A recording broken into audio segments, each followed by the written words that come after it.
Tier list, tier list, tier list. So now it is time for us to do the SSR tier list for Black Clover Mobile. This is an early impression, so of course, in a week from now, my opinions could probably change. I'm going to have used them a lot more, but I kind of want to give a general opinion of these units and basically an overview of what they do. So if you want to decide for yourself, their tier, you could let me know what you think and just we'll discuss about it, and I'll see maybe my opinions will change on certain characters.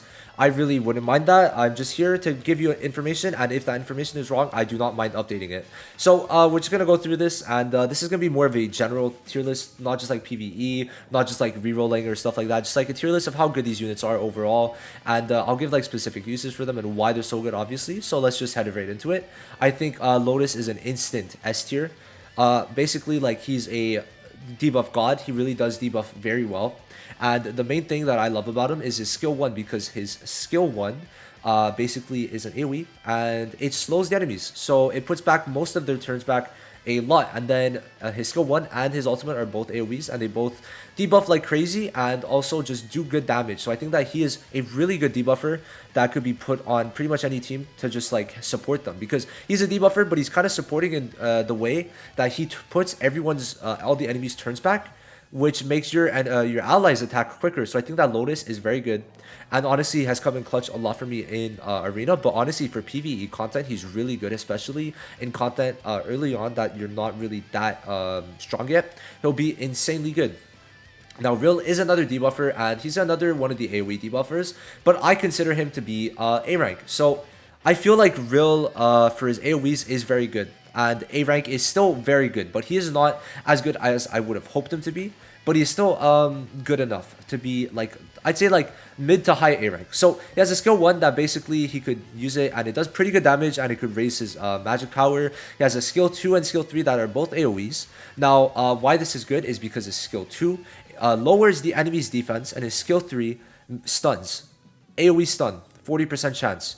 Very good ultimate that is amazing in PvP. It really is amazing. And then his skill 2, lowering defense, is going to be an amazing ability for DPSs to profit off of, especially units like both of the Yamis being AoE attackers. I think that they will both get a lot from Rill, but it's just, for me, the main thing is his lack of damage, because he only has 2 main gimmicks, and I just feel like they are strong, but at the moment they are not, in my opinion, strong enough to give him that S rank status. But I think he is still a really good pick, but it's not reaching that S rank level. Now, Rades, actually, I do like him, but he's like a high B rank, low A rank to me. So he's basically giving out just pure defense. Pure defense. He gives 140% defense on his skill 2 to all allies, and then he gives a shield on skill 3, on his ultimate. It's just going to be doing very good tanking, but that's all he's doing. I would have liked another gimmick for him to be an A rank or S rank, but I think he's still really good. If you need a tank early on, you could go for that, but I feel like maybe healers are more viable than what Rades is doing, personally, so I don't feel like he's deserving of like an A or S rank at all. But I still think he's a solid pick. If you get him, you shouldn't be like horribly mad, but he's not like the best either, obviously. Now, Yami. This Yami, the more I've seen about him, the better he's getting. Like, it's very nice. It is very nice what he's doing. So basically, he is very good against bosses, but he's also just good in PvP. So all around in every single game mode, he's going to be amazing in. So his skill 1 is an AoE, and it is an AoE that does a lot of damage, plus it applies bleed. So that is an extra bonus that didn't even need to be there, but because it is there, it is going to make him insane. And then his skill 3 increases crit rate, and it's just going to be like one of those crit attacks that's going to do like just insane damage. So I think this Yami is going to be very good, and I think he is deserving of S rank as a good PvE and arena unit for both of those. Now, we've got the seasonal Asta, and I've not yet to really go too much into using him, but his damage is very good. I'm gonna say he's actually very nice, and for single target damage, he is the best by far, I'd say. He is also probably one of the best next to the Red Yami against bosses, because he does more damage against bosses on, I believe it was his ultimate. And overall, single target is just great, and he's also going to be able to go through shields like Rades's and Noel's. So stuff like that is also stuff that is very useful, because there's not much shield penetration yet in the game. So I think that Asta single target is definitely going to be the best in my eyes. Now, next up, we've got Charlotte, and personally, I'm not the biggest fan of Charlotte, because her whole kit mainly revolves around her skill 2, which marks an enemy with a 50% chance. It is an AoE attack, and you have a 50% chance to mark all the enemies.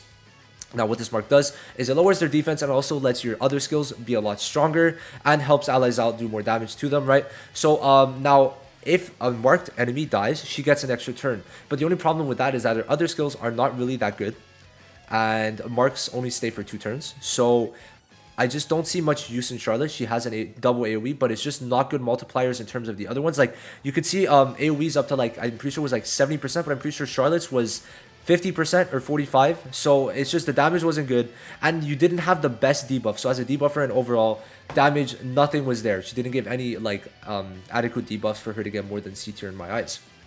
Now, William is insane. He is actually insane. So his skill 1 stuns. He has a skill 1 40% chance to stun, which is even better than how it was in the beta, because you could repeatedly use this stun whenever you need to, and that to me is really nice. Now his skill 2 is even just more insane because it increases stamina and speed, which is both going to make you go quicker, and increases damage, giving 3 buffs. So for people like Jack, this is going to be insanely good.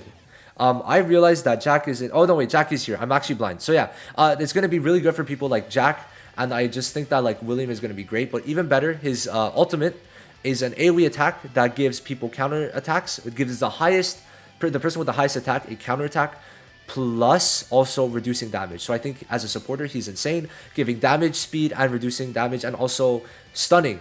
He's doing it all, guys. He's really doing it all, and William is just amazing, especially when you consider what Jack does. I'll get into that a bit later if I remember, but Jack's basically just going to be going crazy, especially with so many buffs. Now, next up, we're going to be talking about Leopold, and I was reading it. I'm just like wondering what they were going for him. I just feel like he's not doing too much. So he does have lifesteal, which I think could be good, but as a DPS, I would want him to do more stuff in terms of damage-wise and not just lifesteal. Maybe in the future, with like lifesteal kits, we'll end up finding an insane use for him, but for right now, I'm just not seeing him being really good or better than the other single-target attackers that we have at the moment. So I'm just going to give him that B rank. Feel free to contest that one. That one, I'm not 100% sure on. I feel like he's not really deserving of A rank, but if you guys love Leopold, I've seen people talk about him like he's really good, but I just don't see it personally. So please let me know what I am missing in Leopold, because like as of right now, it's just not there. Now Mars, I'm seeing as a high B rank still. Before he could have been like S rank. Now I think he's still really good. If anything, he could be A rank. It's between the two. He's still gonna be like pretty much doing a role of mainly now just stunning and just like being there to tank a bit. Basically, his skill 2 is gonna be a skill you're gonna use to target stun. It has a 40% chance of stunning and does okay damage. Skill 1 is just gonna make him tank a bit better, and his combo is where it's mainly at, with it being an AoE stun. So I think he still has that little bit of use. It's not as crazy, but I still feel like it's very good. I could, you know what, I'm gonna put him to A. I think that the stuns are very good, and it's honestly like quite toxic. So we're gonna have to see for that how that works out. But I'm liking him. I'm liking him a lot. And next up, we've got Sally. So Sally ended up being a lot better than I thought she would have been, honestly. Sally is going to be able to buff a lot, just give more damage speed, and also she extends buff by 2 turns, which is going to be really cracked for PvP and also some PvE content to just stack buffs and like one-tap the raid boss or just other bosses. So I think Sally is going to have insane uses now. I think that the extension is probably one of her best things in my eyes, and she's just a really good supporter. I think that they've done the supporters very well so far. Like, we have 2 really good supporters, and then there's also Finro, who's an SR, who's really good. So I'm very happy with that. Now, next up, we've got Fuegoleon. So, I said Fuego. I meant to say Jack. Oh my god. So we have Jack. Jack is a really good single target and definitely better than Leopold. A bit worse than Asta, but I think with time we could see him be very good. So he basically scales with the amount of buffs he has. But the only problem with this is you don't want to just like put complete buffers on the team depending on the content you're in. So I think that there are some downsides to his upsides, but like if you're able to just nuke, I think he will be very good, because basically per buff active on him, he's going to be giving himself an extra 10% damage on the ultimate, and he has a skill 2 that buffs him for 3 buffs, so that's already 30% more on the ultimate. And if you stack it with like William, that's another 3 buffs, so that's 60% more. But if you get more, you know, you could just like go crazy with Jack, and I think that he could be a very interesting nuke unit, and just in general he does pretty good damage. So I think he's definitely deserving of A rank. Now next up is Yami, and I think both Yamis are in S rank. It's pretty funny. They act pretty much in the same role, so I think that if you go for either or, both work because they both have like a really good AoE, and they both have a ultimate that just nukes.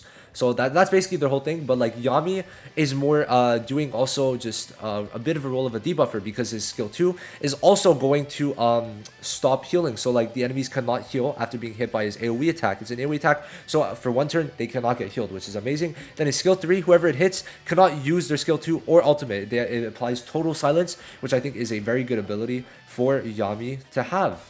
Now Mimosa, obviously, she is just insane. She is a healer, and she's the best healer. All 3 of her skills heal, and she has a resurrection. So like just immediately just amazing, right? Mimosa is really good. You won't find a better healer than her for now, and I'm just in love with her. I think like I need to get her. I'm really like excited to get her, especially for PvP. I feel bad for my enemies afterwards. I'm kind of sad for both of these. I don't know. I feel like I might be sleeping on Fuegoleon, but like out of all the like featured banners out right now, he's not it. He's not really it. I'm not the biggest fan of Burn. We're gonna have to see, but getting that 45%, it's the max multiplier is 45% per turn.